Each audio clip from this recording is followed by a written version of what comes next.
সামাজিক জীবন, রাষ্ট্রীয় জীবন, আন্তর্জাতিক জীবন, প্রত্যেকটা পর্যায়ে কোরআনের নির্দেশনা আছে। আমাদের সকলকে সেই কোরআনের নির্দেশনা অনুযায়ী চলা দরকার। ভাইয়েরা আমার, আমরা মৃত্যুর সময় আমরা সকলে ইসলাম মানি, কিন্তু দুনিয়াবি চলার ক্ষেত্রে হয়তো বা ইসলাম আমরা অনেকেই মানি। দেখা গেছে আমার জন্মের সময় আমার ডান কানে আজান দিয়েছে, আমার বাম কানে ইকামত দিয়েছে, আমি জন্মের সময় ইসলামকে অনুকরণ করলাম, তখন আমার ইসলামকে মানা হইল। আমি যখন দুনিয়া থেকে বিদায় নিব তখন কিন্তু আমার দাফন কাফন, সাদা কাফন বলেন বা কবরে রাখা বলেন, সবকিছু কিন্তু ইসলাম অনুযায়ী করা হয়, সুন্নাত তরিকা অনুযায়ী করা হয়। কিন্তু মাঝখানের এই জিন্দিগিতে আমি হয়তো বা সেই রসুলের সুন্নতি জিন্দিগি অনুযায়ী আমি চলতেছি না। আমি কিন্তু সেই রসুল সাল্লাল্লাহু আলাইহি ওয়াসাল্লাম, যেই আমরা মনে করি যে ধর্মীয় কাজ করবে তারা আবার রাজনীতি আসবে কেন, কিন্তু আপনারা হয়তো অনেকেই জানেন না আমাদের আল্লাহ রসুল সাল্লাল্লাহু আলাইহি ওয়াসাল্লাম তিনি রাষ্ট্রপ্রধান ছিলেন। তিনি যখন বিদায় হজের ভাষণ দিয়েছেন তখনও তিনি বলছেন আজকে দিন পূর্ণাঙ্গ, তখনও কিন্তু তিনি রাষ্ট্রপ্রধান ছিলেন। তিনি ইন্তেকালের পরে তার পরবর্তী যে সাহাবা একরাম ছিল, উমর রাদিয়াল্লাহু আনহু, আবু বকর সিদ্দিক রাদিয়াল্লাহু আনহু সহ ধারাবাহিকভাবে তারা কিন্তু খলিফা ছিল। এই কারণে আমি সকলকে উদাত্ত আহ্বান জানাবো, আপনারা জন্মের শুরুতে এবং মৃত্যুর পরে দেখবেন ইসলামকে মানে আপনার ব্যক্তিগত জীবন, সামাজিক জীবন, রাষ্ট্রীয় জীবনে চলার ক্ষেত্রে ইসলামকে মানতে হবে। আমাদের ইসলামের কোনো থিম থিওরি আছে কিনা সেটা আপনার অবলম্বন করতে হবে। রাজনীতিতে ইসলাম আছে কিনা সেটা দেখতে হবে।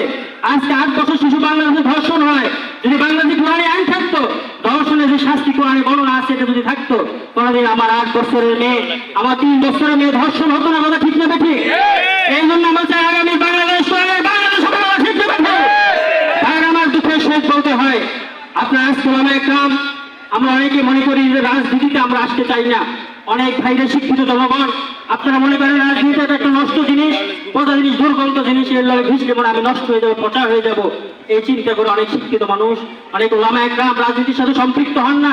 ভাইয়ের আমরা আপনাদের কাছে আমি প্রশ্ন করি, যদি আজকে ধরেন যদি অন্যায় দেখে অন্যায় প্রতিবাদ না করা হয়, নোংরা দেখে যদি নোংরাকে পরিষ্কার করার জন্য আপনি যদি পদক্ষেপ গ্রহণ না করেন, আজকে ধামুরা হাই স্কুল মসজিদের সিঁড়িতে যদি একটা ধরেন বিলাই মরে পচে আছে, এখন আমাদের ধামুরা মসজিদের ইমাম সাহেব হুজুর, সৈয়দ আব্দুল কাদের সাহেব হুজুর বিলালটা পচা দেখা ঘৃণা করে নাক ধরে চাইতে চলে গেল, বন্ধ এইয়া বলে সে মসজিদে ইমামতি চলে গেল। এরকম যুগের পর যুগ যাবে, আস্তে আস্তে কিন্তু ওই বিড়াল পথে আরো গন্ধ বাড়বে, বিড়াল কিন্তু সরবে না। কথা ঠিক যাবে ঠিক? পথা দুর্গন্ধ বাড়বে, দুর্গন্ধ কিন্তু কমবে না। কথা ঠিক যাবে ঠিক? কিন্তু ইমাম সাহেব যদি পদক্ষেপ নিত যে এই বিড়ালকে সরানোর জন্য আমার একটু পরিকল্পনা দরকার, এই বিড়াল পচা বিড়াল, এই মরা বিড়ালকে যদি আমার সরাইতে হয়, একটা বালতি দরকার, একটা বেলচা দরকার, একটা ঝাড়ু দরকার, এই পরিকল্পনা করলে আজ হোক কাল হোক বিড়াল কিন্তু সরবে, পচা বিড়াল, কথা নষ্ট দুর্গন্ধ বিড়াল। কথা ঠিক যাবে ঠিক? ঠিক তেমনি যদি আমরাও যদি এই গুণেধারা রাজনীতি, এই গুণেধারা সমাজকে, এই কলুষিত সমাজকে যদি ইসলামের আলো আলোকিত করতে পারি, আমরা যদি নষ্ট রাজনীতি থেকে সরে না যাই, এই নষ্টকে সরাতে হলে কিন্তু অবশ্যই আমাদের প্রকৃত যে ইসলামের রাজনীতি সেটা আসতে হবে। আপনারা জানেন আইএমএ জাহিলিয়াতের যুগে যেইভাবে নিজের জ্যান্ত মেয়েকে বাবা যেমন ঢুকে রাখতে, এর চেয়ে বর্বর যুগ পৃথিবীতে আসবে না। সেই যুগে ইসলামের মাধ্যমে আল্লাহ রাসূল সাল্লাল্লাহু আলাইহি ওয়াসাল্লাম গোটা বিশ্বকে শান্তি প্রতিষ্ঠা করে দেখাই দিয়েছেন। ওমর রাদিয়াল্লাহু আনহু শাসন আমলে বাঘ এবং সিংহ হরিণ এক ধারে পানি খেয়েছে, ইসলামের নজির।